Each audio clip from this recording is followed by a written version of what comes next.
Szerencsétlen DJ nem értette, hogy a mezőn miért viszi 12 security, három kordonátot. Senki, hogy meg senki nem mondták el, senki nem mondja, de nem mondtad azt, hogy bocs, meg akarnak verni. Gyere gyorsan, meg akarnak verni.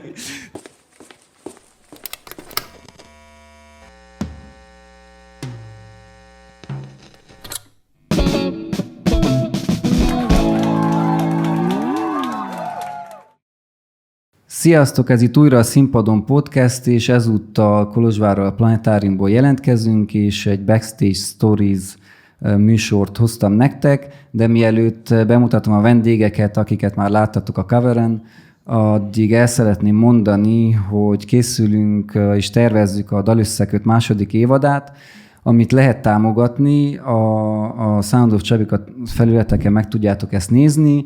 Aki pedig nem látta a műsort, röviden ez arról szól, hogy zenészeket zárunk össze egy hétvégére, és alkotnak ott egy dalt, csapatokban rendeződve, és nyomon lehet ezt követni, ezt az egész folyamatot, a velejárókat, és hogy élnek együtt egy hétvégén ennyi zenész. Valamint hamarosan napvilágot látnak a bakelitek is az első évadból, ezt elő lehet rendelni, úgyhogy ha valaki szeretné meghallgatni az első évad dalait bakeliten, üzenetbe írjatok, aki szeretne. Na és amiért ma összegyűltünk itt, az az, hogy beszéljünk az élményeinkről a backstage-ből. Annyi sztori felgyűlik ebbe a szakmába, akik zeneiparban dolgoznak, hogy soha nem tudunk a végére jutni, úgyhogy most szenteltünk egy estét ennek, hogy egy darabkát ebből a világból megosszunk veletek. És akkor a ma esti vendégek az Jeremiás István Jónás, Dr. Panda, stage manager, eseményszervező, DJ. Idegenvezető. Igen, meg lehet tapsolni nyugodtan a vendégeket. Tehát. És Dácz Kovács László, szintén stage manager, a Kolozsvári Formspace rezidens hangosa, production asszisztens, meg egy csomó mindennel még foglalkozik a zeneiparban, de ezek a fő tevékenységek, ugye? Igen, már a felettesen. Csak papíron. Igen, lehet őt is tapsolni, és jól egyeznek ők, ugyanis több fesztiválon köztük az Elektriken is szoktak együtt dolgozni, vagy szoktunk együtt dolgozni, de Laci az Elektriken, Rockstadttól, meg egy csomó nagy fesztivál, mindjárt ezt elmondjátok, Jónás is ugyanúgy, de hogy akkor most kezdjük akkor Jónással, hogy idén, meg amúgy miket csináltál, milyen fesztiválon voltál, hogy telt az éved?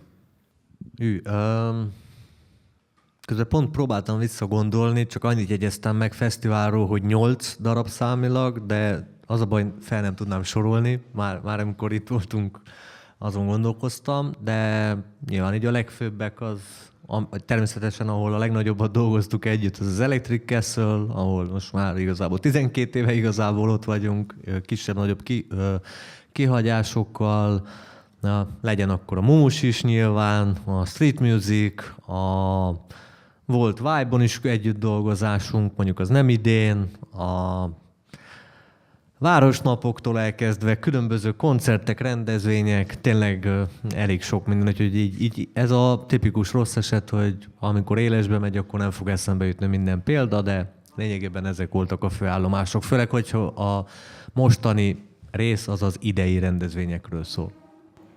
Laci, te miket nyomattál? Én idén kezdtem Vibe-bal, ahol ugyancsak találkoztunk, utána Electric, talán Electricről Rockstad, utána Untold, egy kicsi Magyar Napok, egy kicsi ez az, utána Szabadság. Ja, így amúgy figyeltem, hogy hadlám mi lesz az outfit. Én direkt nem vettem elektrikes, hogy ne legyünk ennyi elektrikes pólóba, úgyhogy... Na de Laci, örvendünk, hogy megtartotta jó a fesztiválos outfitet. Na de szerintem kezdjük úgy a témákat, ahogy a tavaly is Jónás ő már tudja, hogy írtam fel kategóriákat, és akkor mindenki húz egyet, és azzal megyünk egy kört, jó? Ki szeretne az első lenni? Én Tácot akartam mondani. Mivel felettesed vagyok, ezért muszáj elfogadni. Amit mond a főnök, azt kell csinálni. Így van.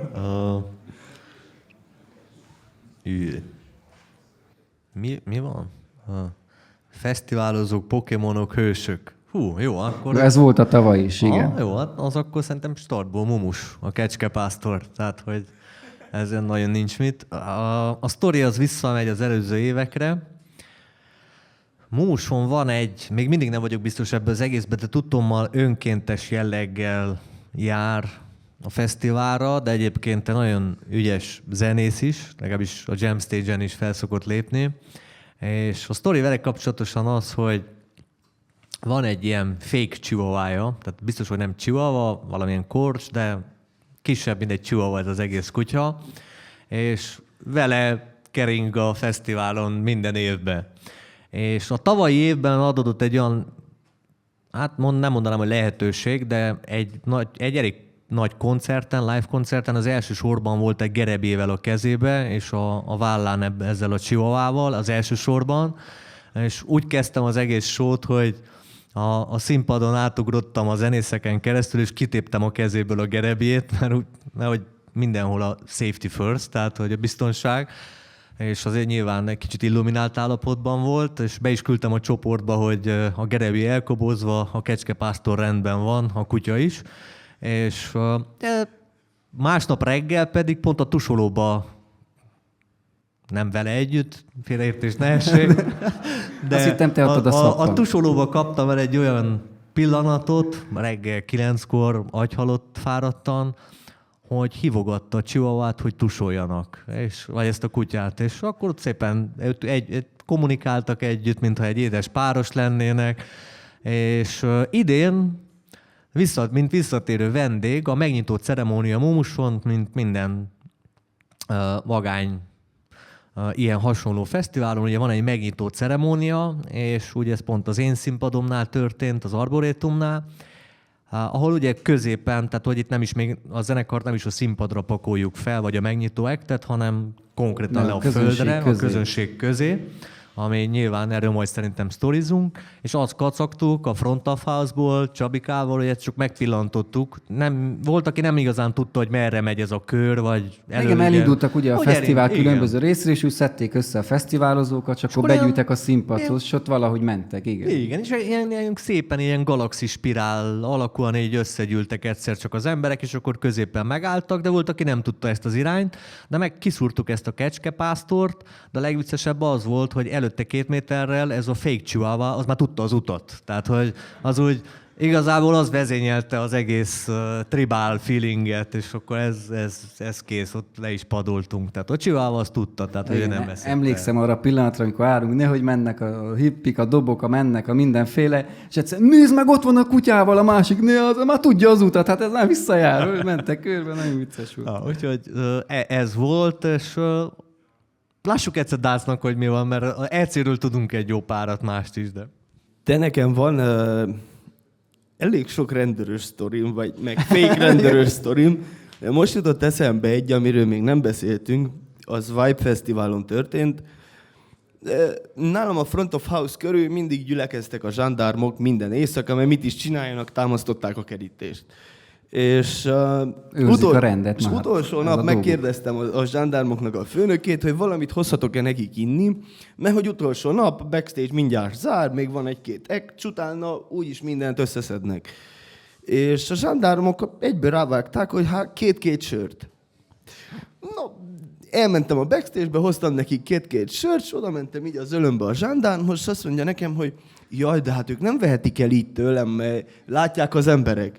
És hogy ők le fognak engem tartóztatni, elvisznek, és aztán a sarok után odaadom a söröket. És meg volt rendezve ez így? És ahogy ezt a mondatot elmondták, egyből 2 zsandárm felemelt, és vittek ki a sátorból, mindenki engem nézett, a kollégák a Front of House-ból, senki nem tudta, hogy mi történik. És elvittek a sarok után, és mikor vittek közben a zsebemből, raktam át a zsandármnak a zsebébe. Transfer megtörtént. De igazából az a sztori, amiről Jónás is beszél, az Elektriken történt. Jónásnak a színpadánál egyszer csak kapom a képet és az üzenetet Jónástól vagy a kollégájától, Zótól, hogy a színpadon van egy öreg bácsi, egy dikotos jelvénnyel, akit a security-sek nem akarnak kirakni, mert hogy dikotos jelvénye van, és hogy rendőrnek számít, ezért elvileg az ők meglátásukban azt csinál, amit akar. De mit csinált? Erre kíváncsi vagyok. Támasztotta a DJ pultot abban a konkrét esetben egy elég illuminált állapotban. El akarta... Dikotos jelvénnyel. Tehát El akarta lesni a messzeriát, vagy csak úgy szkennelt, vagy úgy elvolt? nyilván amúgy Ijeszgette az embereket, hogy mit is csináljon. Visszaért a fék hatalmával? Igen, a fékhatalmával. Nos, ahogy szóltak, seküdtek a képet, elmentem a rendőrségnek a főhadiszállására, megmutattam a képet, ott mindenkit behívtak, a beépített rendőröket is, úgyhogy láttam, hogy kik a beépített rendőrök.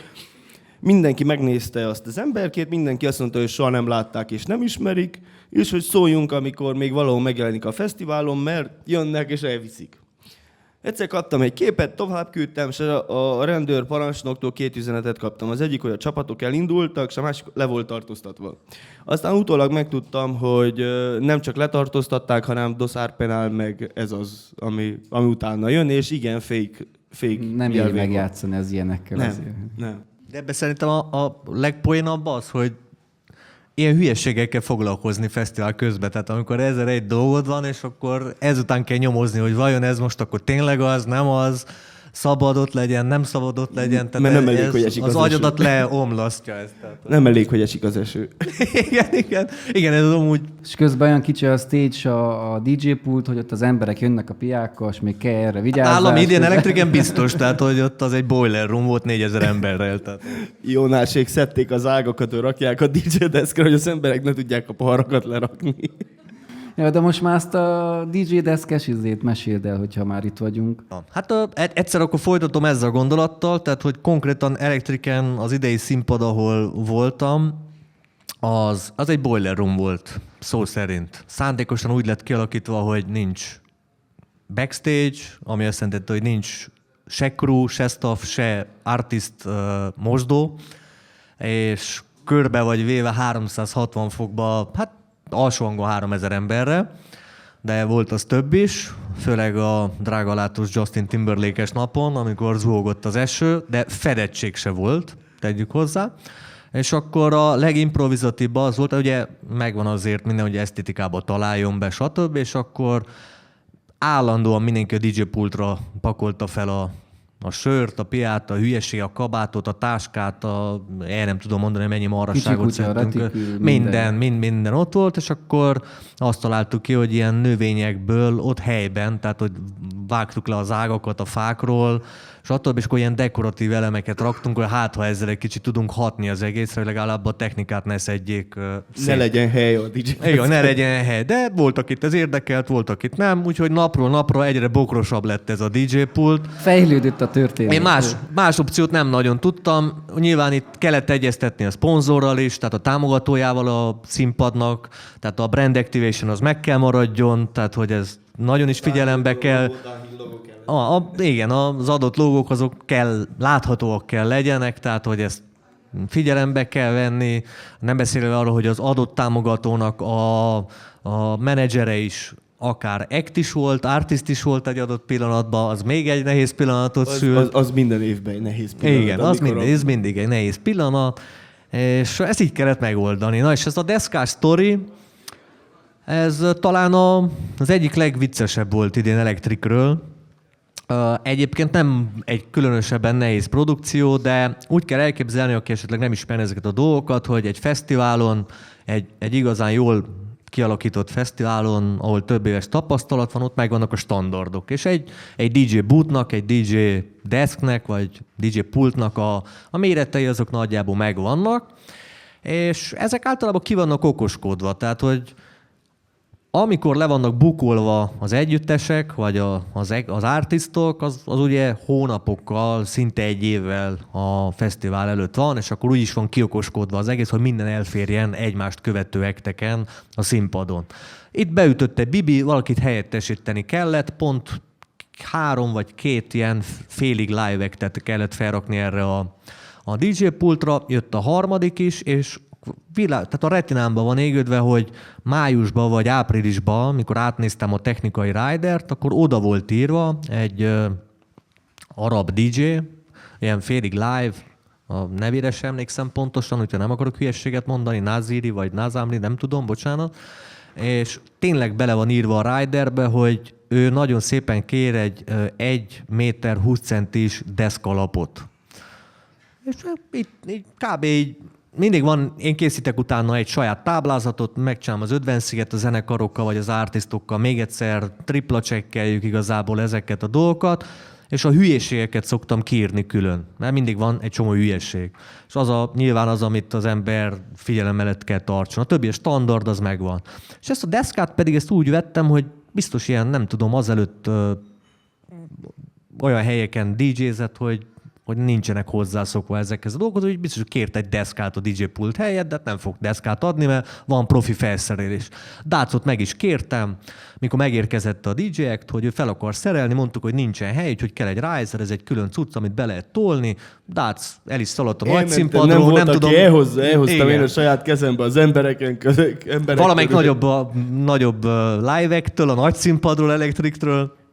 Ez pont a legnagyobb esőbe, tehát ez Justin Timberlake-es napról beszélünk, ami külön 1 órát megérdemel, és egy pillanatban elhozzuk ezt a risert, felszereljük az egészet, és mutatom az artistnak, hogy itt van, tessék. És aztán ez nem jó, mert neki nem ezért kell, hanem ő nagyon jól tudja, hogy soha nem fér el, és ezért kért konkrétan egy deszkát. És akkor elindult, ezt majd Csabikának átküldtem a képeket, majd remélem, hogy be lesznek vágva. Elindult a sztori, volt vagy 3 óra, hogy előkészítsük ezt az egészet. És akkor beírtam a csoportba, Electric Castle-ön, hogy kellene vágjunk egy sörpadból egy deszkát. És akkor... És az ilyen szakszerű gájterhez elmentetek, sícs, DJ doka, tehát konkrétan ott a flexel a kép. Ne álljanak flexel a színpad hátam mögött. Tehát a színpad előtt megy a show, és a színpad hátam mögött flexel vágjuk konkrétan a sörpadot. A sörpad, ami jelentem, hogy az egyetlen egy elhatároló rész volt az idézőjeles backstage-ünkhöz, hogy legalább onnan ne jöjjenek be. De mindig a közönség onnan mindig ellopta a piát az előadóktól. Tehát, hogy az azért volt, hogy ott tudjunk felvágni legalább egy lime-ot vagy valamit az előadóknak, és utolsó mentségként azt mondtam, akkor feláldozzuk azt a padot, vágjuk le a lábakat, és legyen az egy riser igazából. És akkor arra ő felszetapolt tényleg egy csomó cuccot, meg minden kipróbálta, és működött az egész, és akkor rendben voltunk. És akkor utána az ott, hogy oda kellett hívjak 4 plusz embert, és az egész tömegen keresztül át, tehát ott 4000 emberen keresztül át, így fügyszóra egyszerre megemeltük, tehát már minden be volt kötve, és tényleg 5000 cucc, és akkor egy szaros deszkát őszintén úgy vittünk át az egész közönségen, és mindenki azt mondja, hogy csöves fesztiválozók vagyunk, tehát hogy egyáltalán nem úgy néztünk ki, valami technikus arcok, akik ott dolgoznak.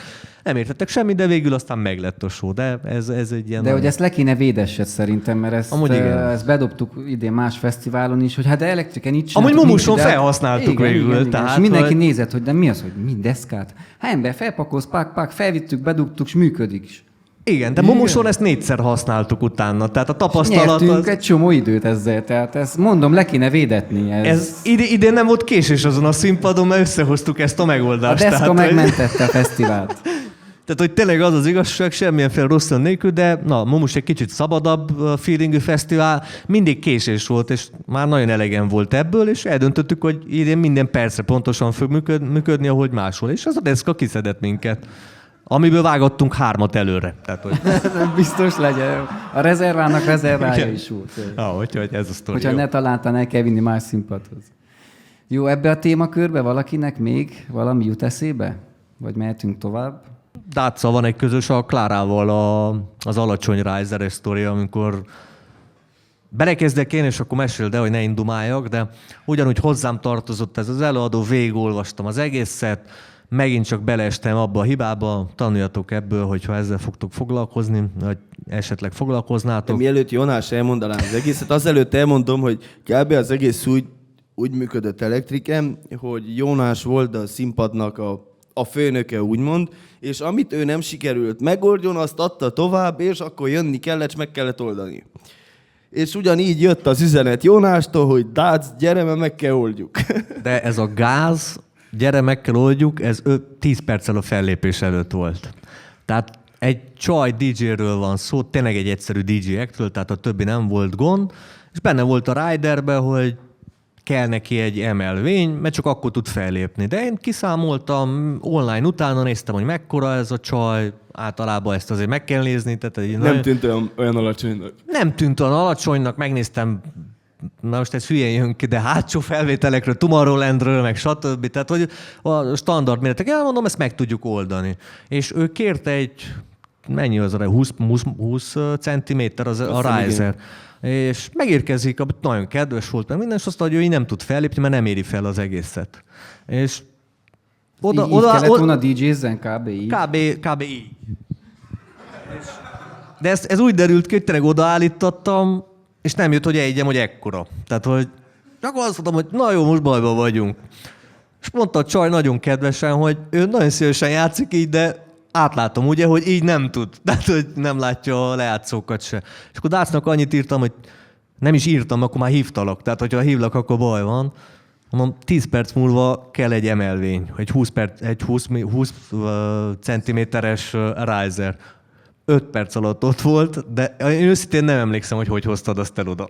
Jöttem 2 emberkével, arra emlékszem, akikből jöttek ők utánam, én hoztam a színpadlapot, ők hozták a lábakat, és amíg a main stage-től odaértünk a te színpadodhoz, ami a legközelebbi színpad volt a főszínpadhoz, hátra néztem, az egyik már eltűnt.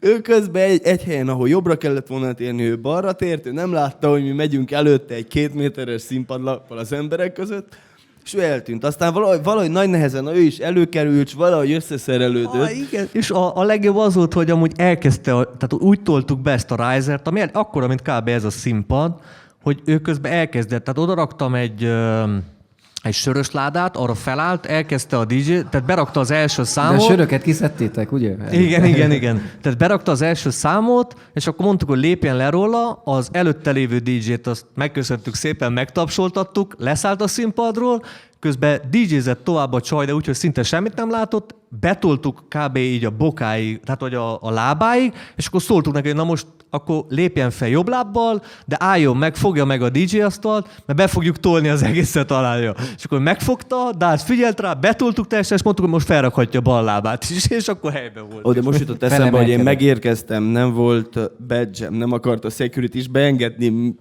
Látta, hogy egy 2 méteres színpadlappal vagyok a kezembe, de nem engedett be, mert nem volt badge-em. Végezte rendesen a munkáját, nem volt badge. Ő volt az egyetlen talán, aki a munkáját jól végezte ezek közül. És meg kellett várjam, amíg jött Jónás, hogy megengedje neki, hogy beengedjen engem. Ja, hát ez Klára, ezt el akartuk. Igen, idén az Electricen nagy része a sztoriknak az mind a Jónás színpadánál volt. Mikor elmentem a színpadtól, már hívott Jónás, hogy gyere vissza. Én a hangárban voltam, és egyszer-kétszer volt időm, hogy meglátogassalak távolról, és akkor én csak annyit láttam rólad, hogy mindig valami történt, nagyon keményen, és ennyit láttam mindig. Jónást hol meg akarták verni a saját színpadánál? De ilyen, na. Hol loptak a backstage-ből, mert ellopták a sáttokat. Brutális, no. Tehát, hogy ez a boiler room hangulat, én imádtam, de effektív technikailag, meg nem tudom, hogy professzionalizmus szempontja nagyon, nagyon rossz. Tehát, hogy 360 fokból... Kell az a szintű felfogás is, ami azok az emberek között működik. Nálunk ez egyelőre nem működik, hogy amíg 360-at akarsz csinálni, 80% az embereknek azt akarja, hogy minden jó legyen, és van az a 20%, akik keresik, hogy honnan lehet ellopni egy üveg piát, hogy lehet bejutni a DJ-deszkhez, hogy mit hazudjunk a security-snek, hogy beengedjen, hogy csináljunk egy képet. De igen, ez amúgy brutál, hogy ilyen hülyességekkel foglalkozni. Tehát ami sztorikat kitalálnak az emberek, csak hogy elmagyarázzák, hogy ők szervezők, meg hogy nem tudom milyen szponzortól vannak, stb. De ilyenkor mindenki képet akar az artisztal azért? Van, aki csak ott akar lenni a háta mögött, mert hogy... Az a vagány, hogy ott vagy a DJ háta mögött, ahol a legszarabbul hallatszik az egész. Tehát, hogy ezt én imádom, hogy nagyon jó, vagány. De jól néz ki, hogy ott igen, vagy. Jól néz ki, de szarul hallatszik, de el tudom mondani, hogy ott voltam a DJ háta mögött. What? Tehát, hogy ez tényleg olyan, hogy készíts képet a Mátyás király szobra mögött. Tehát, hogy... Jó, szerintem kivesészük, de hogyha jut eszetekbe ezzel kapcsolatban, a sztori még visszatérünk. Úgyhogy most jön Laci, nézem, hogy visszatettem. Na mindegy, ha még egyszer azt húzott ki, akkor azt már...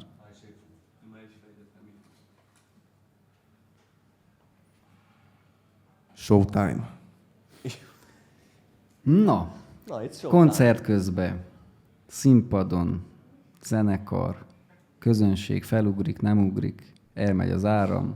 Szerintem ez tuti rockstart lesz. Úgy ugye kicsi jó rockstátot. Hát Elég amíg sok minden Rockstartra történt. eljutunk, az első ilyen showtime-os probléma az talán a legelső Vibe Fesztiválon volt, amikor Voltak ott közben. már igen. nem tudom elképzelni, hogy milyen főfellépő volt, de tudom, hogy a főfellépőnek a tourmenedzsere jött el oda hozzám, és koncert között tele emberrel a színpadsi oda jött hozzám, és azt mondta, hogy az emberek felborították a barikádokat. És egyet színpad kacagtam, előtt? igen, és egyet kacagtam, mert hogy a taposó barikádok azok elvileg nem felboríthatók, mert úgy vannak Állnak kigondolva, rajta az hogy te emberek. rajta állsz, Állsz, amikor igen, nyomod, ezért nem tudod képtelen, felborítani. igen, felborítani. Na, sikerült. Én erre lemaradtam. Ez mikor az első vibe-ok? Legelső Vibe. Igen, ez a legelső Vibe-on történt, és én a tourmenedzserre Az arénában állítgattam. volt ez? Nem, kint a main stage-nél. Ez volt az első nagyobb élményem. Amúgy ilyen showtime-os problémák, azt sem tudom, honnan kezdjem. Volt olyan zenekar, amelyikre majdnem ráesett a fedés, egy bizonyos fesztiválon, nem akarok neveket mondani. Több helyen is megtörtént. Jöttünk pont szállásról, az egyik, azon a fesztiválon, a main stage-en pont egy zenekar próbált, láttuk, hogy jön a vihar, ezért elkezdtünk egy kicsit sietni a fesztivál fele, mert gondoltuk, hogy baj lesz. Betettétek kettesbe? És láttuk azt, hogy a fedés elkezdett tereszkedni. Azt tudni kell, hogy viharba 2 biztonságos pont van. Vagy ha a fedés teljesen fent van és ki van kötve, vagy hogyha teljesen lent van. Hogyha épp ereszkedik, az a legrosszabb dolog, ami történhet, mert pont olyan, mint egy vitorla. Ugyanúgy belefog a szél, akármerre tudja mozgatni, mivel hogy a fedés a saját súlyától ereszkedik, viszont nincs kikötve. És pont ezt láttuk, hogy ereszkedik a színpad, a szél nagyon kezdett fújni, és kezdett csepegni az eső. Elkezdtünk szaladni a színpad fele, és amikor majdnem odaértünk, akkor láttuk, hogy a színpad, amiközben eresztették, egyszer csak megállt. Azt mi nem tudtuk, hogy az emberek továbbra is eresztették, csak a szél tartotta. És egyszer csak a szél elengedte, és az a több mint 1,5 tonna, az egyszer csak majdnem 1 méter zuhant, és az a 1,5 tonna a zenekar feje fölött megállt, és kezdődött a pánik. Megérkeztünk, bármilyen előadáson dolgozó ember számára a legrosszabb az, amit átélhet, az, hogyha a zenekar azt mondja, hogy no show. Minden szerződésben... Akkor legjobban. tudod, hogy most mindent meg kell mozgatni, és az úgy is van. Tehát, hogy... Minden szerződésben rengeteg olyan pont van, amikor majdnem semmit nem kell csináljál, ők azt mondják, hogy no show, és a legnagyobb baj, hogy a szervezők ki kell fizessék a teljes árat, viszont a zenekar nem fog fellépni. Ez azt jelenti, hogy ki kell fizessék a teljes zenekart, viszont az embereknek is vissza kell adni a jegyeket. Ez a legrosszabb, ami történhet egy fesztiválon. Megérkeztünk a színpadhoz, a zenekarnak a tourmenedzsere egybe elkezdett üvöltözni, és el kellett neki magyarázni, hogy nem ettől a színpadtól vagyok, nem is voltam a fesztiválon, amikor az egész történt, de megígérem, hogy nem fog megtörténni. És valahogy nagyon-nagyon nehezen sikerült, valahogy elhitték, és valahogy megtörtént a show, de 10% esély volt rá, hogy az egész meglegyen. A vihar se nagyon engedte, a zenekar is nagyon-nagyon-nagyon a limiten volt. Magyarországon az egyik legnehezebb zenekar, mivel dolgozni, de valahogy összejött. Erről pont nekem is egy ilyen jut eszembe, ott együtt voltunk a megfejtők, akkor is ugyanígy rohantál, hogy mentsed a helyzetet, nem mondjunk fesztivál, de egy világhírű headliner volt, és akkor én voltam annál a színpadnál a frontos, az Mikor megérkeztem, és azt mondta a zenekar, hogy no show, mert nincsen keverő. Ez az, így van. Tehát azt kellett tudni, hogy egy elég nagy név, és nem hoztak hangos, csak egy monitorkeverős, kértek egy monitorpultot, a többit én kevertem előről, és megérkeztek Sancsap, meg volt beszélve, hogy na hozzák a monitorpultot, arra az időre, de mondtam, hogy te legyen itt, mert itt, ha nem, de működjön, olyan pultot kértek, hogy tudtam, hogy annak vannak problémái egy idő után, és ez a piacon rendszeresen elő szokott jönni, és mondtam, működjenek a féderek, minden, mert itt nem lehet viccelni. Na hát megjött a zenekar, és hát a pult még nem volt meg, és akkor telefonáltam, hogy na hát mi a helyzet? Ja, most indulunk, úgyhogy érkezünk lassan. Nem, hát, várjál, mert az oda. úgy kezdődött, hogy megérkeztem, felhívott a szervező, megérkeztem, és ahogy megérkeztem, a tourmanager egyből szembe jött velem, és elkezdett üvölteni. Elmagyaráztam megint neki, hogy én nem innen vagyok, I'm here to make it happen. Valahogy megértette, és kérdeztem, oké, mik a problémák? És azt mondja, oké, monitorkeverő hol van? Szervező felé néztem, azt mondta, hogy most indult el. Atya úristen, nekik még volt majdnem 1 órájuk próbálni, utána kellett volna kezdjenek a zenekarok. Zenekar valahogy átrakódott egy másik színpadra, megvártuk, amíg megjött a keverő, és nem működött. Nem működött. Pont az a pontja, ami nagyon kellett volna egy monitoros, tehát az, hogy a headphones kimenet nem működött, és így néztük, hogy come on, és az lett ennek a megoldása, hogy a legkisebb zenekar, aki jött egy technikussal, annak pont olyan volt, ők kellett volna délután játszanak, és ledíleltük vele, hogy adja ide a keverőt, és aztán őket átrakták más színpadra, és na neki fogtunk a hangpróbának, és közben jött a vihar. Ez volt a másik. Jaj, persze, ott még voltak apró problémák, és akkor fesztiváligazgató jött, és így odahívtak engem, és a tourmanager minden, és leengedték a színpadot, és nem lehet próbálni, és kell várni, és esős megint. És akkor kérdezte a tourmanager, hogy még mennyi idő, amíg meg lesz a próba. És én egyet nagyot nyertem, és nagy határozottan. Fél óra. És én akkor tudtam, hogy esélytelen, tehát biztos, hogy nem fél óra, ebből valami 2,5 óra lett, és arra annyit mondott, hogy meglátjuk. Na hát megláttuk 2,5 óra múlva, aztán valahogy sikerült, na elég morcosak voltak, igen, elkezdődött a koncert, majd éjjel, és megy a menet. De miután lejárt a menet, azután a világhírű pici partin az egész zenekar nyomta. Igen. Na igen, és akkor ott beszéltük a frontba, hogy na hát ezen a 6 óra alatt 8 évet öregettünk a sok stressztől, és nem tudom, 3. szám volt, és egyszer így a PA-nek a jobb fele így elhallgat. És már pont ilyen Laci is mondom, fuss gyorsan. Nem volt abban, amit sejtettél előre, hogy a... Nem. Hát annyira mondták nekem, hogy ez a headliner, ez kell nyomni, ez szóljon, hallja az egész városa, minden a környék, az ország, minden ország világ előtt. Hallják Never Seen is. Ott is. Na, és akkor fele lement, és aztán Laci szaladt, hogy hol van a biztosíték, és aztán megjött, hál' Istennek, úgyhogy izgalmas volt. Jónás, neked showtime-mal? Nekem eszembe jutott igazából egy a Mumusról, ami nagyon hasonló, azt te is átélted velem. Melyik ami ugyan bizony? a szíriaiak, a német szíriaiak. Szíriai menekültek, akik németek, de a szón, akik kérték külön. Ja, idén. Igen, ez idénről volt, tehát egy nagyon hasonló sztori volt, hogy ők egyedül az egész fesztiválról, ők kértek egyedül egy olyan mixert, biztosítva is volt, nem is használtuk egész fesztiválon. Délbe 12-kor megvolt a soundcheck, ők este 10-kor kezdtek, és fel volt pakolva minden, de azon kívül nagyon nagy setupjuk volt, de mindent ők hoztak, hál' Istennek. Nekünk csak a soundmixer kellett, nem tudom már melyik, de lényegtelen nem. És 10 perccel a show előtt mondom, tehát úgy körülbelül óránként úgy körbejártam, mert színpad, tehát hogy a táncparket közepén volt a színpad, mert a színpadon volt egy másik együttes felszerelve, tehát hogy ott nincs hely 2 zenekarnak se. És tényleg úgy óránként körbejártam, mindig megvolt minden, és 10 perccel a show előtt mondom, double checklem, és a mixer nincs ott. Egyedül a mixer, ami az a fontos, hogy minden abban a hülye mixerbe megy be, és onnan Csabikához. Tehát, hogy ha az nincs, akkor semmi nincs. És én szerintem nem beszéltem soha csúnyán azon a fesztiválon, de akkor nagyon ideges lettem, és nem szép dolgokat mondtam a közös csoportba, és elő is került. Az első a természetes dolog volt, amihez már hozzászoktam. Mi biztos, hogy nem. úgy is tudtam, hogy hol van, oda is mentem, ott is volt. Tehát, hogy ez a véletlenül azt vittük el, stb. Lényegtelen essünk túl, de meg lett, tehát, hogy ide 10 perc alatt el kell szaladni. Ezt a sztorit ennyiben le is rázom.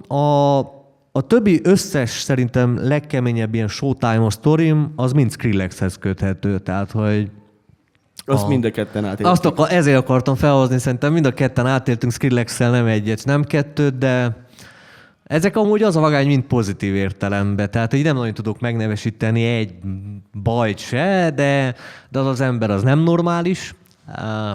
Az egyik legkellemesebb csalódás életemben az összes artist közül, akivel dolgozhattam, vagy akinek dolgozhattam. Nem tudom, mi a helyes kifejezés, de őt úgy képzeljétek el, hogy amikor a legnagyobb pillanatait élte a világban, akkor olyan volt, mint bárki. Tehát, hogy egy parti arc. És akkor lejárt. Túrta a sarat elektrikán. Igen. Tehát, hogy ez Laci azt elmondta hiszem, nem is már tudom, 2016 volt a legendás évünk, az abszolút eső, Igen, amikor megtanultunk esőbe dolgozni.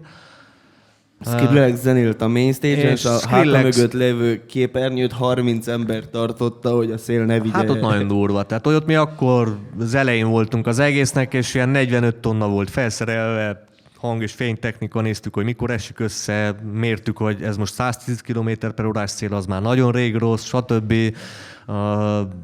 Ugye a mi booking menedzserünk hívta a meteorológiai állomást, stb.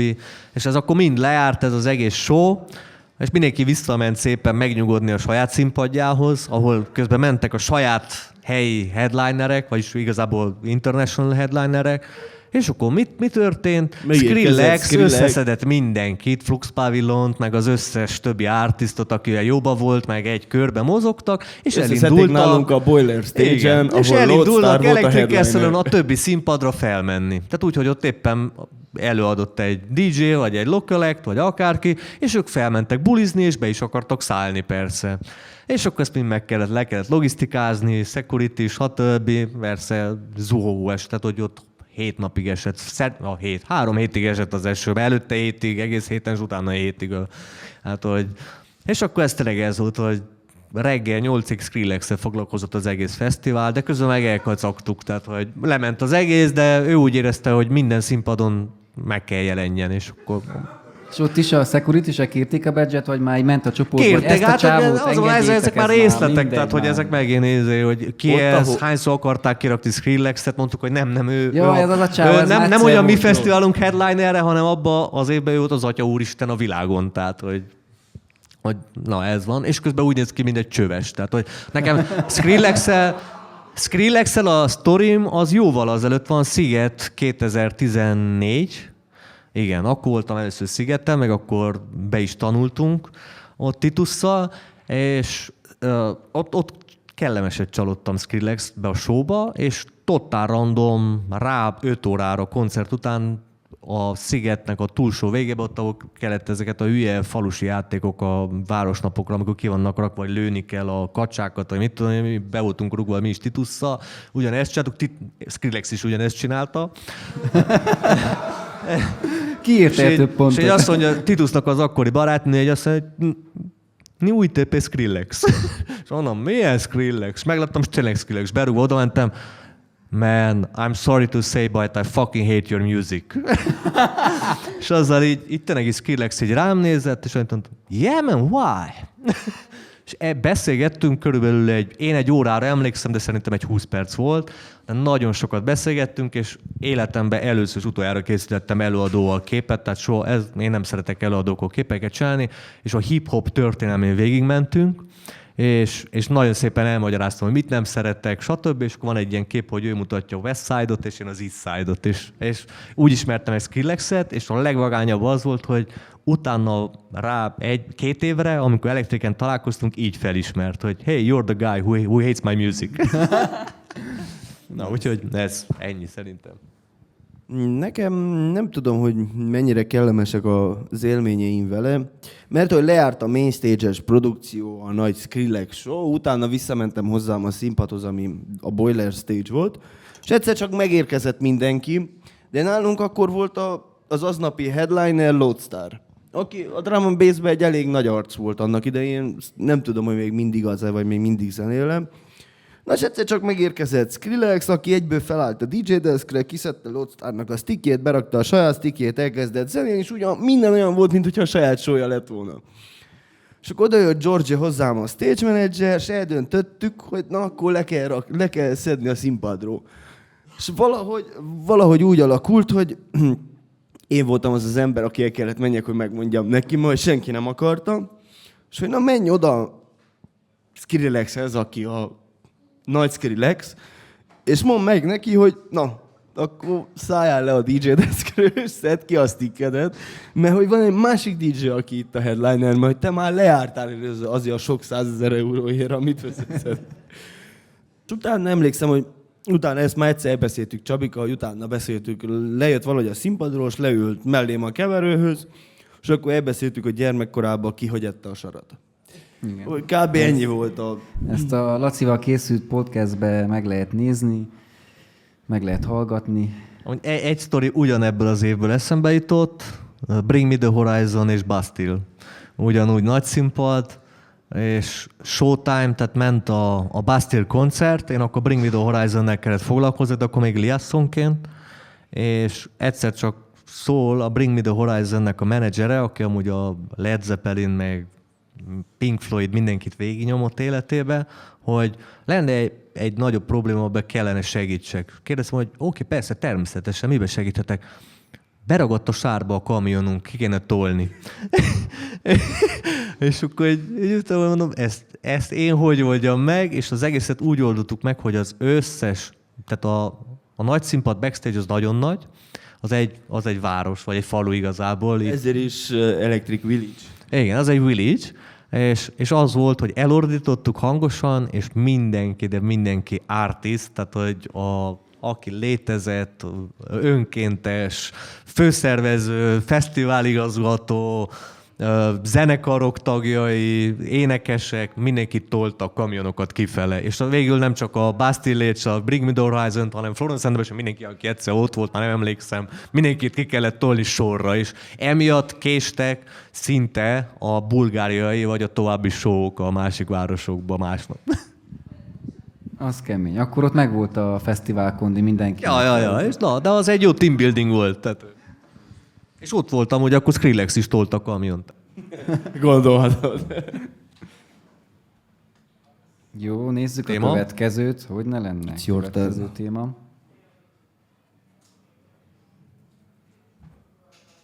Backstage. Jó. A legelső, amit el szeretnék mondani, ezt nem mondhatom. Jó, kezdjük. Igen, ezt tényleg is zárójelben, hogy Gyere, nevek nélkül. nagyon el sok szabad mindent mondani. elmondanánk, de nem etikus megemlíteni zenekarokat, illetve van, ami egész egyszerűen nem...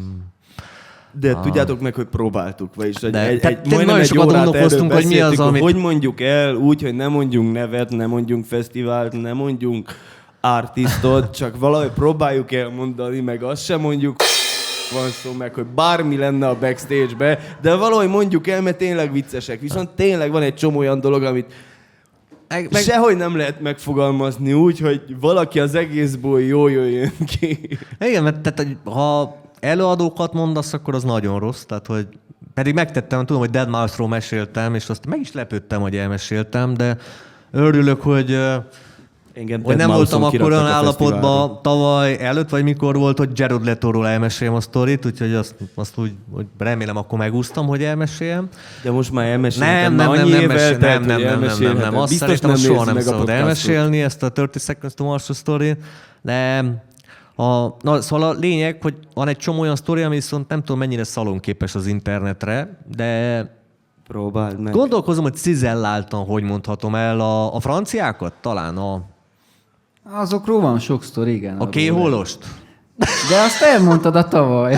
Elmondtam? Az persze, az benne Jó, van a tavalyi podcastben, úgyhogy azt No. meg lehet nézni. Az Meg megvan. gondolkoztam, hogy lehet elmondani egy kicsit egyszerűbben, de akkor egy picit, Egy neked más- van más- sztori így hirtelen? Van valami? nekem is Jó, kéholos. akkor mondjad te a Mondjad kéholos te sztorit. akkor, jó. Most már mindegyik adásban lesz egy ilyen kéhol sztori.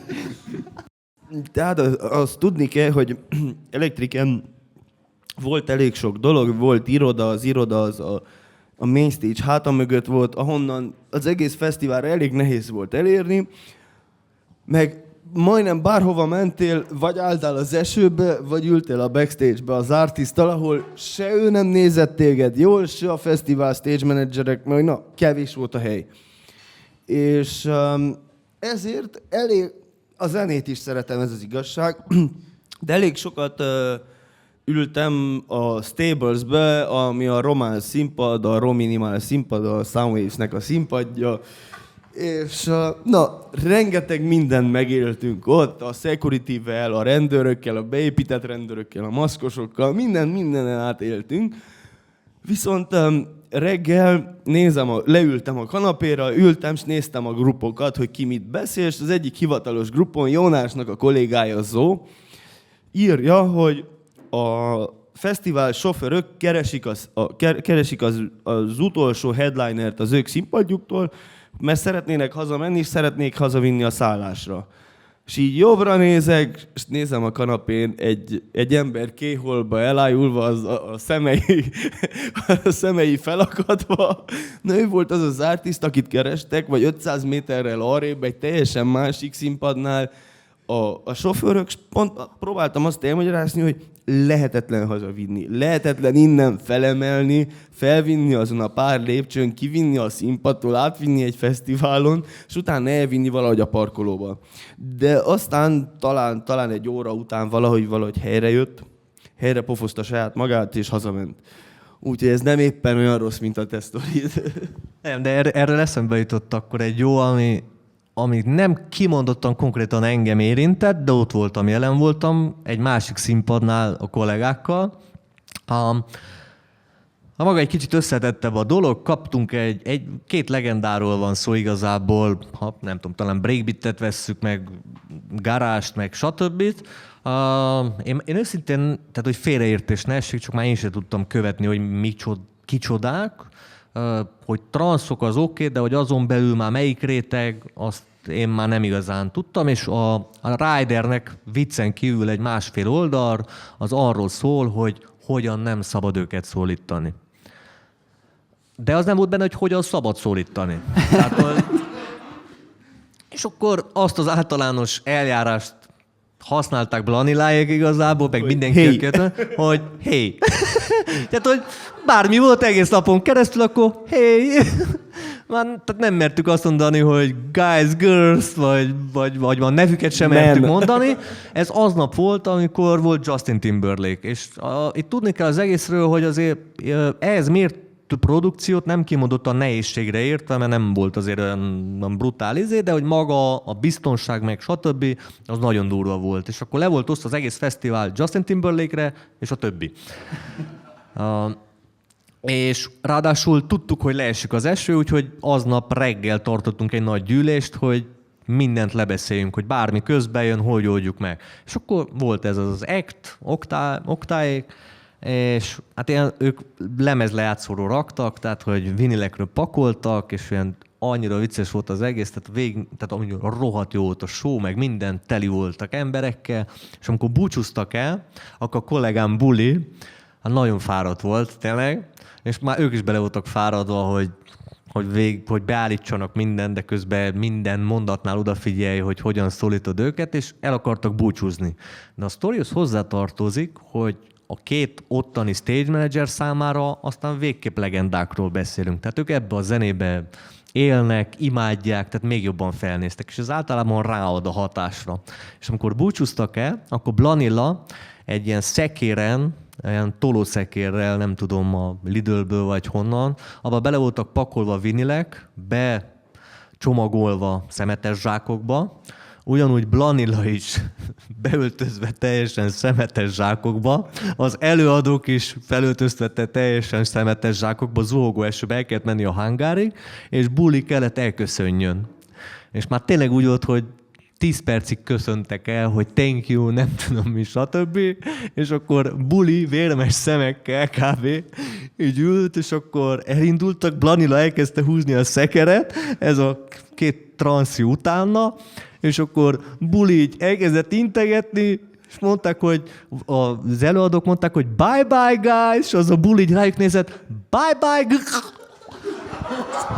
I love you! I love you! És egy volt a köszönés, tehát hogy nem mert semmit mondani, és hogy a Gütt így magába fog, és I love you! I love you! És így mentek el a fesztiválról. Úgyhogy meg volt minden. Tehát. Ja, Most jutott eszembe egy sztori, amit Szengyel mesélt, ugyancsak tőletek a színpadtól, amikor valami fellépőről kiderült, valakik hallották, hogy talán meg akarják verni a fellépőt, miután lejár a show. És olyan szar volt, hogy... utolsó, vagy ő volt Ő volt az utolsó fellépő a fesztiválon, aznap este annál a színpadnál. Tehát hajnali 7-kor végzett. Amikor hajnali 7-kor már tényleg majdnem senki nincs a fesztiválon. 10-kor másnap kezdesz. Nagy része az embereknek a román színpadnál van, ott a Staplesnél. És nem tudom pontosan, hogy mi volt az oka annak, hogy meg akarták verni, vagy hogy valaki azt hallotta, hogy valami négerek meg akarják verni, de hogy a security groupon írtak egy üzenetet, hogy baj van, kell security erősítés, meg nem tudom mi.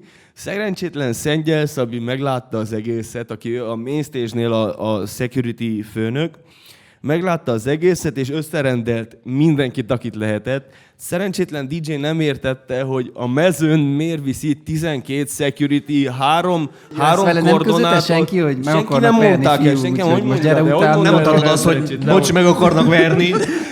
Gyere gyorsan, meg akarnak verni. Tehát volt vagy 10 security és 3 koordinátor plusz Szengyel Szabi, aki az egésznek a koordinátora volt, körbekerítve szerencsétlen DJ, aki nem értette, hogy mi történik, csak őt vitték.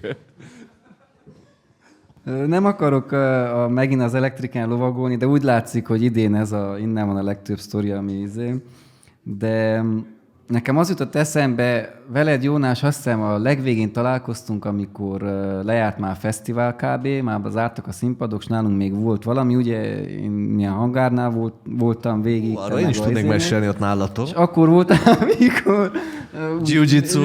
Végre egymásra köszöntünk, ezt akartam elmondani, hogy na ott azért történnek közben a technikai stábban, meg ott az ott dolgozók között elég sok sztori. Ugye nyarat így végig dolgozzák az emberek 10 órákat, és akkor valamivel le kell vezessék a feszültséget, meg a fáradtságot. A stressz az felgyűlik, azt valahogy muszáj levezetni. Vagy kikiabálod magadból, vagy ütöd a falat, vagy valami vagy történik. egymás szivatása megy, vagy valami hülyeségeket mindig kitalálnak az emberek. Állandóan, tehát végigmegy a hülyeség közben. És akkor nálunk azt kell elképzelni, az irodákról jutott eszembe, hogy van a hangar stage, annak a hátánál vannak konténerek, ott vannak az irodák, meg onnan megy a live közvetítés, meg ilyesmi, backstage. És egyszer első nap az volt, hogy ki van írva a miénknek a neve, és nézem, hogy meg van cserélve a WC-vel, ez már ilyen minden évben, hogy a toilet az át van rakva valamelyiknek az irodájára. Igen. És az előadók oda nyitnak be, lejönnek a színpadról, és azt hiszik, hogy WC, de közben benyitnak, és ott van a stage managereknek az irodája. Igen. Na és már le volt fáradva mindenki, már a stáb része már nem is dolgozott, már kicsit ott bulikáztak is, és akkor már az előtti nap előkerült valahonnan ilyen világítós kereszt, ilyen jó román gicses kereszt, kéken világított, és ez fel volt ragasztva az egyik rendesen iroda... Jézussal rajta, tehát hogy... Igen, így ás, villog kéken. És fel volt ragasztva az egyik iroda, meg ahonnan ment a livestream. És közben ott voltak ilyen harcművészettel foglalkozott, és akkor neki kezdtek birkózni, mutatta a fogásokat, ez az. Már ott egy adott pillanatban már többen belekerültek a buliba, és akkor Jónás majdnem akkor... már verekedtek. Nem volt verekedés, de kemény birkózás, és én álltam Bródival a kereszt alatt, és ott beszélgettünk, meg közben Bródi kommentálta, hogy nem ilyen fogás, ezt is tudod. És akkor megérkezik Jónás. Előtte felhívtam Bródit, hogy mondom, kell gyorsan egy iPhone töltő, mert nálam még ment a menet, de akkor járt le. És oda, hogy nem tudom, csávó, de gyere ide, mert olyan jiu-jitsu mérkőzés van. Nyissák azt a fogást, nem tudom. És én néztem, hogy ez most hülyességet beszél, vagy is oda mentem, és tényleg ott mindenki birkolt. Igen, és ez volt az első mondata, hogy azt itt milyen jiu-jitsu meccs van, és mi, gyóntatófülkétek is van itt, Csavika, te gyónsz? Úgyhogy ja, vannak ilyen pillanatok is. Hát ez zseniálisok ezek. Levezetjük a stresszt a hülyeséggel, de... Jó, belefér még egy kör. Oh, that's what she Nadlán, said. még. Így volt a jiu-jitsuval is. Ó, Rider beszerzés. Ajajajajajajaj. Na, milyen extra igények voltak? Miket írnak a Riderbe? Aki nem tudja, röviden, amíg gondolkodtok, a Rider az a dokumentum, amiben a produkciók előre elküldik, és benne vannak a technikai igények, hogy hányan érkeznek Mit ennének, mit innának, hol alusznak, hogy alusznak, hányan, mi egymás. És ez szent. Általában Igen. ezt be kell tartani. Ennek a végén azt írja, hogy ennek vagy a szerződésnek az aláírása azt jelenti, hogy te ezt a Ridert is elfogadod, hogy mindent, amit ők kérnek, te mindent teljesíteni fogsz.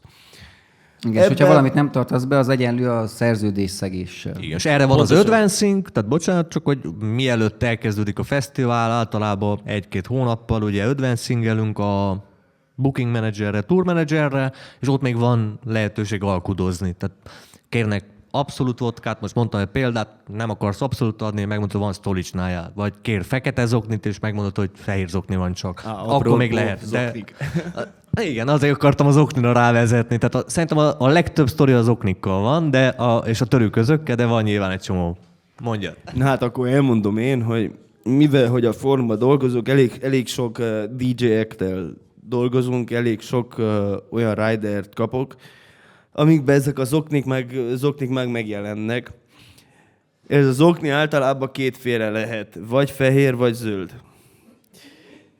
Fehér vagy zöld zokni. Igen, ezt ők leírják, ők nem írhatják le szó szerint azt, hogy most mit kérnének, hogy szeretnének füvezni, meg A szeretnének white fee ezt, és a green fee. Viszont azt úgy írják le, hogy zöld zoknit és fehér zoknit kérnek.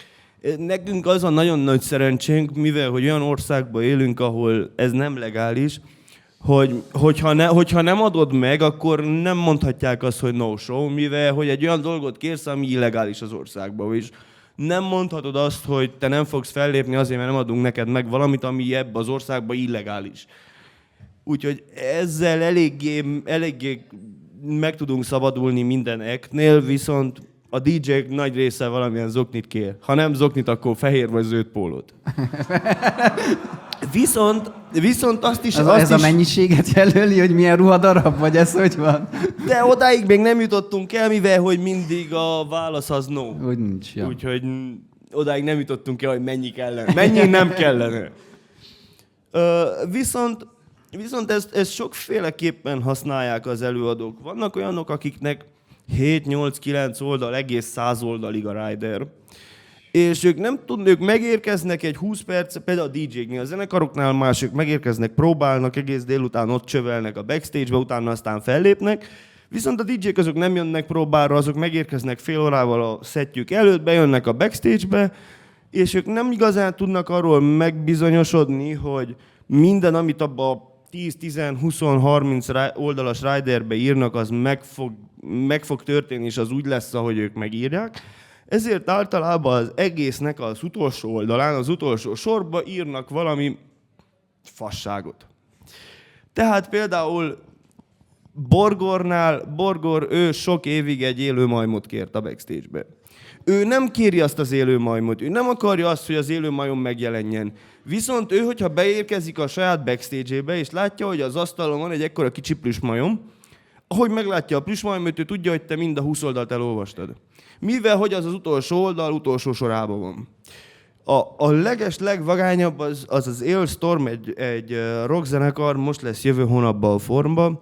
Elég sokszor dolgoztam már velük, de a legvagányabb riderük nekük van. Az utolsó oldal utolsó sorában azt írja, hogy hogyha elolvastad a ridert, amikor találkozol velünk, mikor kezet fogsz a tourmanagerre, kérlek add neki a kezébe a nyomtatott ridert. Mikor megérkezik a zenekar, és a tourmanager bemutatkozik, meg megtudod, hogy ő az, mikor kezet fogsz vele, ő, ahogy kezet fogod vele, tudja, hogy elolvastad-e vagy nem. Mert látja, hogy te a kezébe adod-e azt a ridert kinyomtatva, vagy nem. És ettől, hogyha a kezébe adod kinyomtatva, utána mindenki megnyugszik, mindenki tudja, hogy nagy része a dolgoknak teljesítve lesz, vagy hogyha nem is lesz teljesítve, legalább tudják, hogy miről van szó. Ennyi. Én ezt csak annyit tudok, hogy én ezt saját Hát nem, igazából kézből tapasztaltam, most ilyen nagyon röhelyes az egész, de akkor nagyot égtem. Morcsiba pendulum, egy napon volt, ugyanez a White Sox. Első elektrik. Első elektrik. Én el is mentem az Ósánba, Jon utca. Össze is számoltuk, hogy hány pár fehér zokni kell, hány zöld zokni. Meg is vettük. Jött a két zenekar, meg is mutattam az oknit, nem értettek semmit belőle. Tehát, hogy ez úgy igazából ilyen nagyon égő volt az egész, ez a karrierem első lépései voltak. Én így konkrétan álltam az oknival, megfogták az oknit, szétnyitották az elsőt, szétnyitották a másik párt. Nem értettem, hogy miért szagolnak bele az okniba. Utána meg a tourmanager így rájött akkor, hogy miről van szó. Itt egy hülye. Konkrétan amatőrnek néztek, az is voltam, ez az igazság, tehát hogy életem első kapcsolata volt ezelőtt 12 éve, vagy 10 éve ezelőtt nagy zenekarral, nagyobb zenekarral, és akkor bocsánatot kértem, utána megoldottuk. De hogy utána de az a baj, hogy ez viszont ütött fordítva is, Florence and the Machine-nel, ő viszont tényleg, Florence and the Machine és Gorgon City-vel volt, hogy ők fekete zoknit kértek, én azt már tényleg nem tudtam megfejteni, hogy a fekete mi lehet. Tehát, hogy Vitted a szenet. ez már tényleg olyan volt, hogy most én azért végig gondoltam, sok mindent csináltam életemben, de most, hogy fekete, most mi lehet, nem tudom. Tehát, hogy most már a tököm ki van. Advancingbe visszakérdeztem, azt mondták, hogy igen, tényleg zokniról van szó. És már Florence and the Machine-nek a fekete zokniát, azt remegve adtam oda, tehát hogy tényleg úgy volt, hogy életem egyik kedvenc művésznője, és akkor úgy a tourmanagernek odaadod az oknit, most megint hülyének fognak nézni, de ez van, már addig ki kell deríteni, akkor hogy 20 perc alatt hogy hozok szenet nekik, vagy nem tudom. És akkor tényleg van volt, hogy odaadtam a fekete zoknit, és így rám nézett, és akkor ugyanez volt, hogy no, it's just to make sure you read our riders. Akkor oké, köszi szépen. És akkor megfogta, és eldobta a fekete zoknit. Na, de hogy ugyanez volt, tehát hogy... Úgy most jutott eszembe, hogy ilyen fura igények. Most dolgoztam múlt héten André Rieuvel, és én eddig azt hittem, hogy mind látod azokat a videókat YouTube-on, hogy az ember mindig mosolyog, karmester, mosolyog az embereknek, mindenki nagyon örül, a zenekar is nagyon örül, mindenki nagyon boldog. Hát ez nem így van. Rengeteget üvöltözik mindenkinek, mindenkivel veszekedik, ő az Isten, minden úgy kell történjen, ahogy ő akarja, senki nem érdekli őt. És a legfurcsább kérése az volt, hogy a backstage-e a Polivalentába az öltöző sorba az első, és az mellett megy el mindenki. És kellett különleges szőnyeget rakni, amiről meg is mondták, hogy pontosan milyen szőnyeg kell legyen a backstage beárata előtt. De ez a mintája, vagy anyaga? Vagy az anyaga és színe. Mert hogy ő nem szereti, hogyha az emberek, akik elmennek a backstage előtt, azoknak hallatszik, ahogy kopog a magas sarkúja. Akkor jó vastag szőnyeg kellett. Persze, meg milyen széles, milyen hosszú, milyen színű, milyen anyagból, ez mindig meg van mondva. És hogy nem választhatsz te csak úgy, mert neked ez tetszik. Tehát a mama nem kötheti meg otthon a vorgulóval. Nem is veheted el otthonról a kivásott szőnyeget. Na, még valami, Rider? Nem tudom, tényleg a Riderből 1000 lenne szerintem, szóval nem... Meg ilyenkor nehezen jutnak eszembe, de úgy igazából általánosan annyit fűznék hozzá, hogy ezeket ki kell tapasztalni. Tehát, hogy az elején úgy kezdett, hogy mindent megadsz, és utána eljutsz arra, hogy azért időben neki kell szalkudozni, és rájössz az ilyen cselekre, de amúgy mindig van egy-egy hülye példa. Ez egy idő után már érzed őket, vagyis... Igen, és tudod, hogy kell beszélni. Tudod, hogy kijön, tudod, hogy mire számítsál. Ismétlődik a tourmanager, tehát lehet a zenekar más, de a tourmanager az már volt, és akkor tudja, hogy te is egy hülye vagy, lehet veled egyezkedni, és akkor rögtön jó hangulatba indul az egész, vagy már az e-mailezés. De... Nagyon vicces volt, mert idén volt Jason Status a main stage-en, vagy tavaly? Tavaly volt Jason Status live a main stage-en, és felmentem találkozni a tourmenedzserrel, elég sok show-t lenyomtunk, mert ő NDC-nek is, Chase and Statusnak, meg még valakinek a tourmenedzsere. Elég sok mindent megértünk már, minden hülyeség megtörtént, amikor ő megérkezett. Annyit kell tudni róla, hogy az ők tourmenedzserük úgy hívják, hogy Naylor, és ő a Protect Tournak a főnöke. Ez egy cég, amik tourmenedzserek, viszont security is. Tehát ilyen hatalmas gorillák jönnek, akik amellett, hogy testőrök, amellett tourmenedzserek, technikusok, hangosok, DJ-k, mindent értenek. Na és ezzel a Naylor elég sok mindent megértünk, a legszigorúbb ember, aki létezik a DJ szakmában. Mindig minden 6-szor le volt tesztelve, mindig, amikor megérkezett, és amikor megjött, soha semmi nem működött. És elektriken felmentem a main stage-re találkozni vele, köszöntünk, nem tudom mi, és nem igazán tudta, hogy hova tegyen. Tudta, hogy ismer, viszont nem emlékezett, hogy honnan. És ült, így mind nézett rám, és egyszer csak mondta, hogy oh, I know, you're the guy from that club where the mixer never works.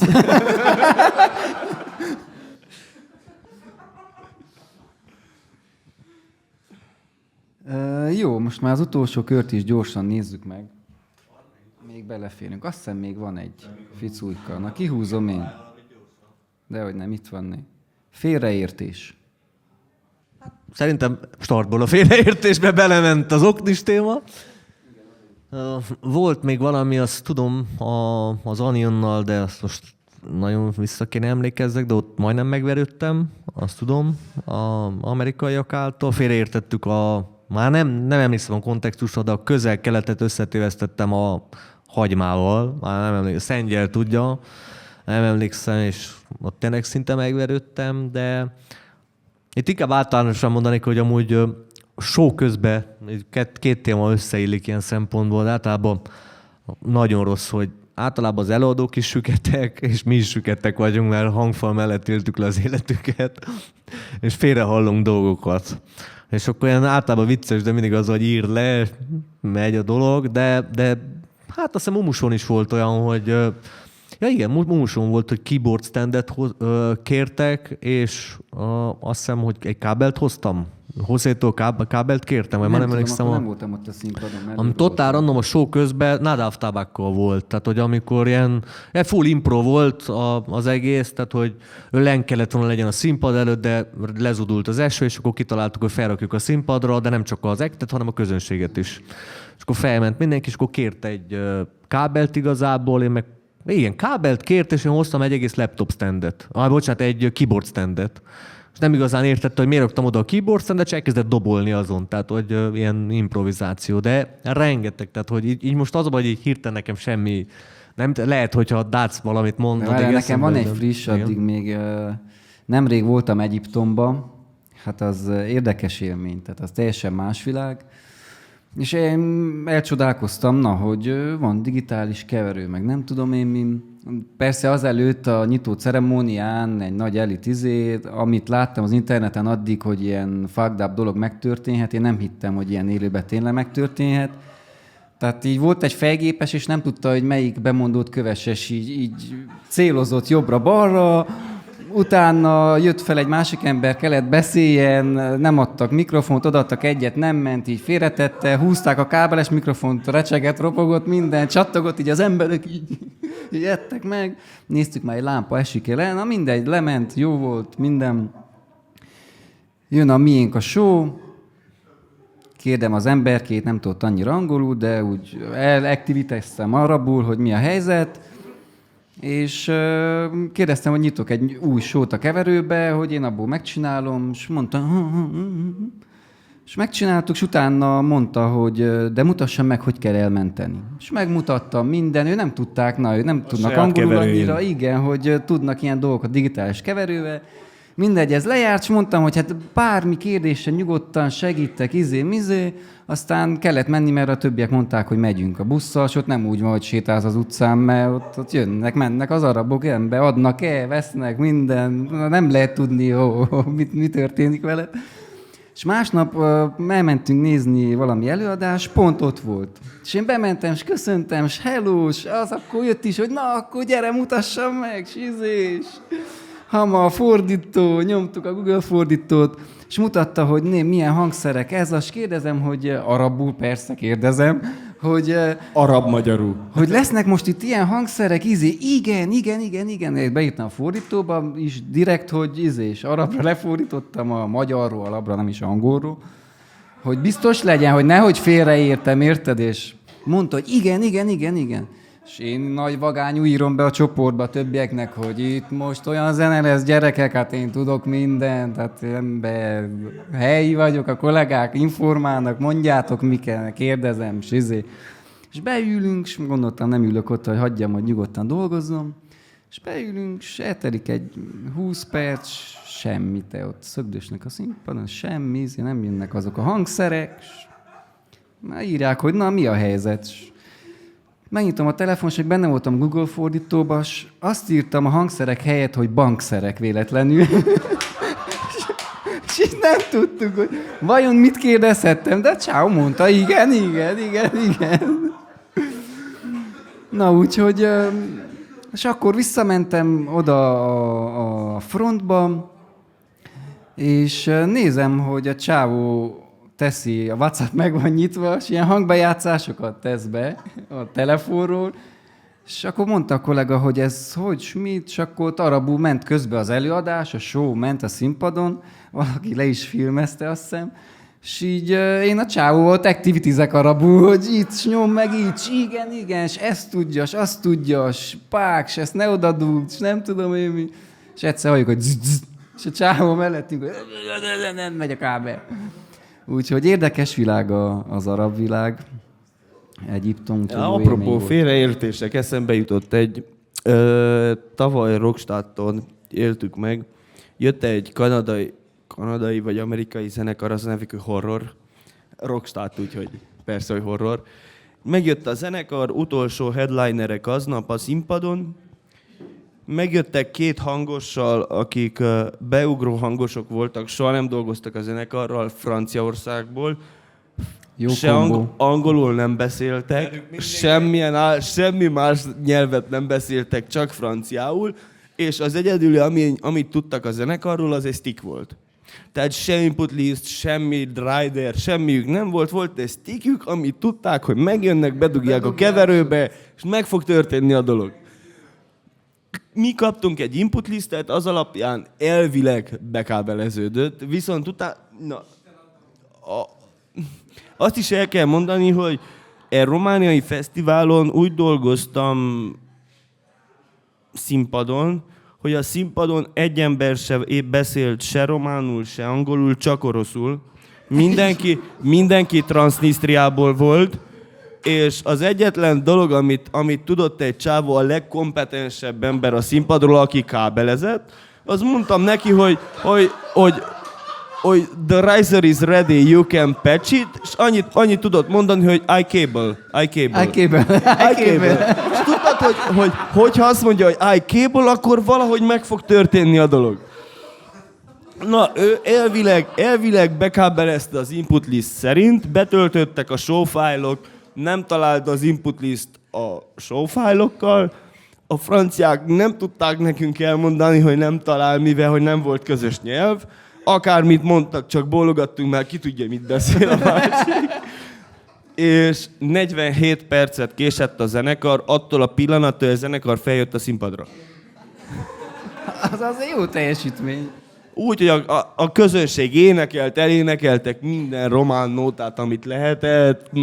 És egyszerűen ez volt, várni kellett, amíg nulláról újra kábeleztük a zenekart, úgyhogy megmondtuk a hangosoknak, hogy oké, szedd ki a show file-t, megy minden fesztivál input list szerint, megy úgy, ahogy mi akarjuk.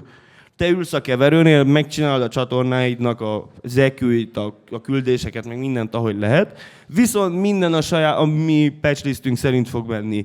Na és így 47 percbe telt az, hogy megértsék ők azt, amit mi akarunk nekik mondani. Utána erre van egy 3 órás soundcheck amúgy. Igen, utána hogy nulláról átkábel, és utána megtörténjen az egész.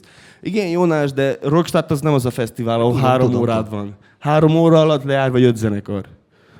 Próbákkal azt akartam éreztetni, hogy loadout-tal rekordidő együtt. alatt megcsináltátok azt, ami amúgy sokkal több időt vesz. Mert nekem ez csak annyi van, Esőbe. amit átéltem, amikor harmadik nap megkérdezte tőlem nem mondok fesztivál nevet, se sort, semmit, de harmadik nap Electric. Nem, ott ilyen nincs.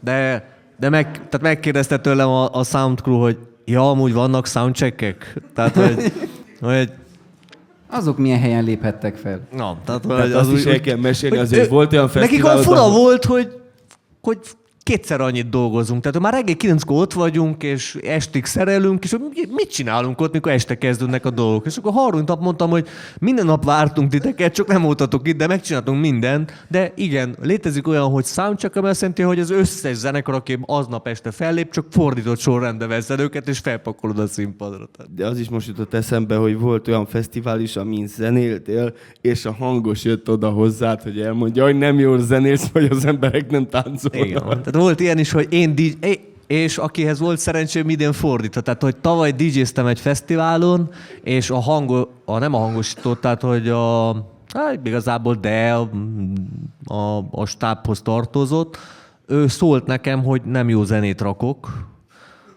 neki semmi dolga nincs, hanem ő hangosítson ki, és kész. És idén az én színpadomnál ő volt a hangosító, és pont az egyik headliner fellépőnek 5 percenként így a vállát így megrázogatta, hogy nem jó valami. Na, visszanyalt a fagyi, mert másnap ki volt baszva a fesztiválról. Emberére, fesztiváljára Igen, talált. és többet biztos, hogy nem fog jönni. Ott, ahol mi dolgozunk, a 100%. Jó, szerintem lassan a műsoridőnk végére értünk. Közönségből, hogyha valakinek van esetleg jó kis fesztiválozó sztoria közönségként, akkor azt szívesen meghallgatjuk. Dani? Daninak nincs jó? Nincs jó. Na akkor majd az kint sörözés közben. Valami bennetek még maradt? Jaj, rengeteg Mármint, minden van hogy, bennem, Csabika, csak annyi mindent, annyira sajnálom, hogy nem szabad elmondani, meg hogy nem szabad róla beszélni, de megígérem, bármit kérdeztek, bármit elmondok, csak név nélkül és mikrofon Kamera nélkül. Igen. Nem baj, egyszer tartunk egy ilyen tábort, egy befizetős túrt, és akkor Megyünk ott sátorral. Ez valahol subscription természetben. modell. Az OnlyFans, hogy... igen, erőt eszembe, hogy Nem támogathatjátok volt neki a Színpadon podcastet. Színpadon a Patreonon. OnlyFans! Úgyhogy igen.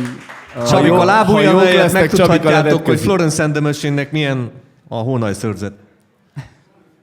Köszönjük Vetkőz, Csabika, szépen. vetkőz. Az majd később. Na, amúgy meg tudjátok nézni, Dász Lacival készült most már 2 éve, ott is jó sztorik vannak. Wow, eltelt egy ennyi Színpadon idő. podcast, az bizony úgy, hogy ez már Fú, nagyon hogy ért ez a izgultam akkor, amikor beszélgetés. megérkeztem hozzád. Jónás még mindig várat magára, de összehozzuk azt is, de ugye már 2-szer volt ilyen backstage sztoriban most már, de reméljük, hogy vele is lesz. Most már csak OnlyFans. Írjátok meg kommentbe, hogy kivel szeretnétek még beszélgetés, vagy miről szeretnétek hallani a zeneiparból, mi az, ami érdekel.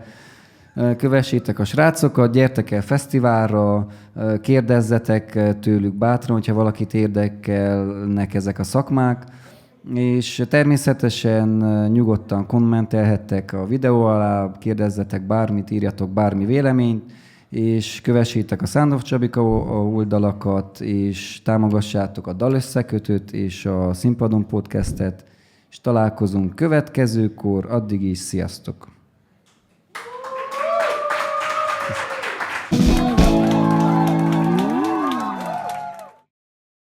A podcast az NKA hangfoglaló könnyűzene támogató program támogatásával készült.